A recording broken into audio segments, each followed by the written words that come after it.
would not wish cleaning up hell on anybody. Gosh, no, it's just hard. It's real hard to clean up hell. Somebody's got to do it. My mom always used to tell me when I was a kid, I talk about certain things that were right and wrong. She goes, "Oh, you can't do that. If a woman does it, she's a bitch. If a man does it, all the bitchy men will kill him." It's like, Mom, somebody's got to do it because, you women all can't be bitches and all the bitchy men can't keep women bitches because no guy will stand up for what's right. Somebody's got to do it, Mom. I'll do it. I'm not afraid to do it. Life's eternal, grace is infinite, guys. If you don't stand up for what is right without fear, so we can share love without fear because you have the courage of kindness, then life sucks. You'll do anything that bitches require you to do to fuck. Okay? And that's wrong. Heaven isn't between a woman's legs. If you have sex with a woman and she's selfish and it's all about her and her ego, and they kill you off and her and her bitch boyfriend raise your kids, Hamlet, Horatio, I knew him well, Pharaoh fell you, stuff. You guys got to understand that, that being a good person transcends your existence. Sun Yat-sen was talking to me about it. He goes, you'll find that the wicked servant only focuses on the death of the master. That's what's important to the wicked servant, is the death of the master. Because the wicked servant is so wicked, they'll never be able to be as good as the master. So they have to kill the master to replace the truth of the master with their lie. And I'm like, oh, that makes sense. Of course it makes sense. That's why the wicked servants focus so much on the death of the master, paying for their sins, righting all their wrongs, correcting all their bad behaviors. You have to, if you're a wicked servant, you have to kill the master to replace the master with you, and you have to make what he taught magic, because you'll never be able to do it because you're a wicked servant. You remember Jesus with he went and buried the money and came back, "Oh, you're an evil, wicked master." So, yeah, you judged me to be a wicked master, so why didn't you give all that money to your wicked cousin, the banker, and earn interest off of it, and then bring me back the interest? If I'm so fucking wicked like you and your cousin, right? And Jesus' parables are the best. And that one guy, Steve Mohan, at Sierra Vista, we went and talked, had lunch, and he was of migrated descent from India and different tribes and stuff. And he said, "Yeah, I would have been there and I would have been cheering on his death, just like my sister Linda told me. It was because I hated the parable thing. And we sat during training and all he did was tell stories about how he was an advocate for disabled children and how he took a guy who couldn't talk to the doctor and the doctor talked to him and he said, "Don't talk to me, talk to him. I'm just here. I'm like a seeing eye dog." So he told all these parables and these stories about being this great defender of people with disabilities. And I remember sitting there in class thinking, why would you have hated Jesus's parables? You tell them all through fucking training. So what the fuck, right? But because the parables weren't directly related to him, it was about Jesus, okay?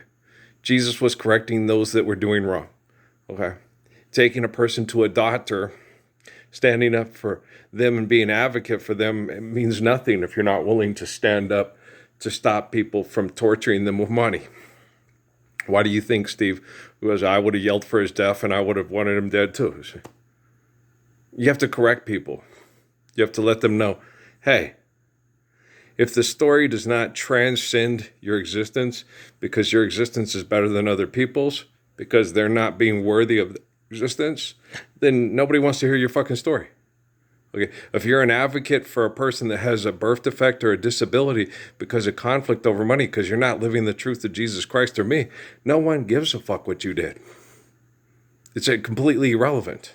The wicked servant cannot kill the faithful, eternal, loving master and replace the faithful, loving, eternal master with the wicked servant. It's impossible to ask a baby not to cry. It's just impossible. And tomorrow, if you asked me for the world, somehow I'd get it. I'd sell my very soul and not regret it. For to live. That song's a limerick for money. You can't possess the soul. Now, free people from the delusions of grandeur in your pathetic minds, especially your children. If you really love your children, you'll stop doing what you're doing on fucking TV. Wayfair, you got just what I need. Want a minty lamp or a minty bunk bed? Knock the shit off. Okay? You will stop asking to be fucked in the ass to death or want to fuck somebody else in the ass to death the moment you understand the true love of your Father and how much He loves you. I guarantee everybody on a Wayfair commercial, an Old Navy commercial, from here till hell freezes over and Phoenix is a desirable place to live when people are still driving cars to jobs. You see what I'm saying? Okay, say Phoenix will only be a desirable place when we forgive dead to live. Okay, ¿tú entiendes? Okay, muy bueno. Okay, I'm having public troubles, Bubbles.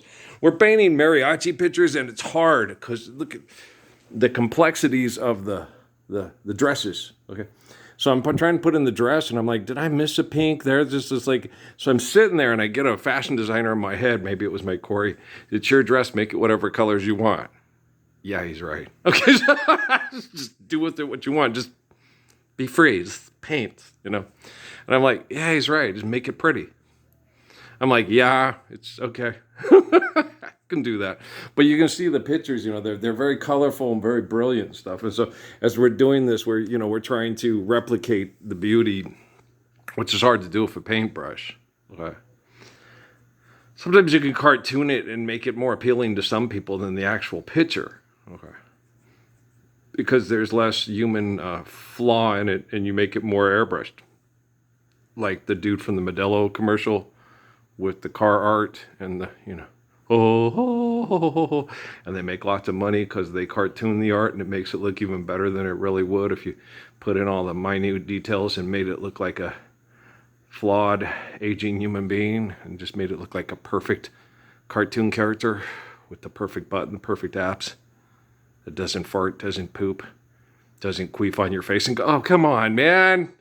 Come on. Yeah, that's just gross. Hey, you came into this place and fucked me in the head and abused my wives and children sexually and me sexually, When Joe Biden and Barack Obama and Hillary Clinton are watching a bedroom with a woman that was molested by the Temple of Set and Illuminati while she was a child through science projects, and then it affects her children. Do you really trust any of those people or any of their business associates to keep your children safe from sexual deviant scientists at Stanford or Caltech or Yale or Dartmouth or Princeton or Cornell or Brown or Columbia, for that matter? Mike Tutts and the Pussycats. God loves, man kills. It's like, no. God kills, man loves. God gave us life and death. Man loves. Mike Tutts and the Putts and the Higgs boson people and the colliders and all that stuff in New York. Okay. They had a thing that when they were doing the stuff about studying the Higgs boson, when I volunteered to go down to Fordham University and Columbia and help them study this stuff for, just provide me a house and help me get the kids out there so they can see dad's for real and he's not crazy. They completely ignored me and treated me like I was crazy at Fordham and at Columbia University. And the truth of the matter is if you understand the meaning of the word God, God kills and man loves. God gave us a life of sacrifice. We die because of the life God gave us. Now love one another. Okay. I'm better than you. I'm better than the people at Tufts University. It's better than people at NYU. I'm better at the people at North Dakota State University studying agriculture for money. I'm better than you. I'm better than anybody at Oxford or Cambridge. I'm better than you. If you don't understand that, you don't get to paint the dress because it's not yours, bitch. Seriously. Okay. Wayfarer, you got just what I need.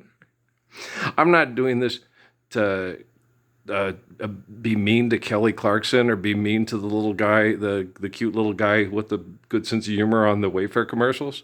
I'm doing this to save them from their egos so they can live the Lord's Prayer, and children won't have to be abused by people with money and science projects like myself, because I'm a really good person. People like me and Judah Krishnamurti and Haile Selassie don't deserve to be abused when we're the only ones that will stand up for children to live lives free from egotistical expression, right?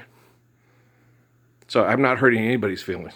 Don't hurt Coco Gauff's or LeBron James's or Serena Williams. If they won't stand up with me for the Lord's Prayer for all children to live free from egotistical conflict, they have no fucking feelings, and no matter how much they listen to Morris Albert sing, right? Okay, guys. Hey, who's your daddy? Who loves you, pretty baby? Who's gonna love you, mama? And that goes for LeBron James too? Yes, stop acting like a bitch. Okay? You too, Joel Embiid. Anthony Davis? Alrighty then, stop acting like a bitch. It's time to man up. Maybe Eric Gonde will find you funny. Alrighty. Okay, peace out. Go take a shower.